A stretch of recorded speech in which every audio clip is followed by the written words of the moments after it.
మరి దాసుని ద్వారా మరి మా తమ్ముడు గారు దేవుడు ఎన్నుకొని ఆయన పేరు పెట్టి పిలుచుకొని తనకిచ్చిన కృప ద్వారా మరి మా ఇంటికి పంపించి నడవలేని నేను బిండెత్తుకొని బండకి జారి కింద కానీ నా కాలు ఎంత మాత్రమో అది నడవలేదని డాక్టర్ గారు మా ఆయనతో చెప్పినాడు. చెప్తే నేను భయపడతానని నాకేం చెప్పలేదు వాళ్ళు. కానీ చాలా నొప్పి, సంవత్సరం అంతా మంచంలోనే ఉండేదాన్ని. కానీ డాక్టర్ గారు చెప్పినటువంటి వాగ్దానము మరి ఆయన చెప్పినటువంటి సందేశాన్ని నేను అపనమ్మకంగా నమ్మాను. కానీ మళ్ళీ లోపల వాళ్ళు మందులు ఇస్తున్నారు కదా, నడుస్తానే మళ్ళీ అనుకున్నాను. అమ్మ ఆఖరి మీద నడుచు అన్నారు. కానీ ఎంతసేపు పోరాటామని కాలు కింద పెట్టలేకపోయినాను. కానీ శేఖర్ గారు మా ఇంటికి వచ్చి ప్రార్థన చేసిన తర్వాత నాకు నూనె రాసి ప్రార్థించారు. దేవుడు ఆయన ద్వారా ఆయన చేతికి ఇచ్చినటువంటి అద్భుత క్రియ, ఆయనకి ఇచ్చినటువంటి మహాకృపను బట్టి, దేవుడు ఆయనకి ఇచ్చినటువంటి వరమును బట్టి నా కాలుకు నూనె రాసి ప్రార్థన చేశాడు. నువ్వు నడవగలుగుతావమ్మా, మందిరానికి నడుస్తావమ్మా అని చెప్పాడు.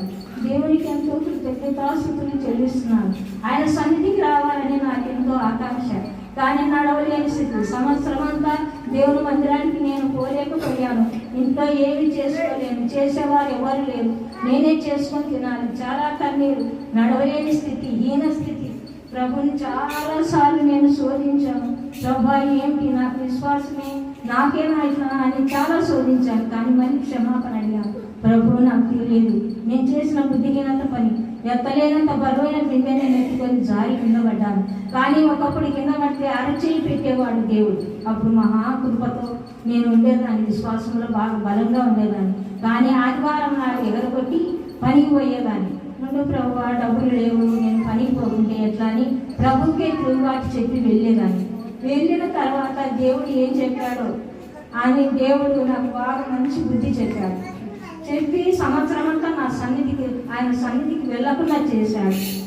వెళ్ళకుండా చేసి చాలా కన్నీరు, చాలా విసుకైన జీవితం, చాలా అందరికి అవమానాలకు గురైపోయినాను. అందరి హీనస్థితిగా మాట్లాడుతున్నారు. చావాలని అనుకునేదాన్ని, కానీ చావలేదు.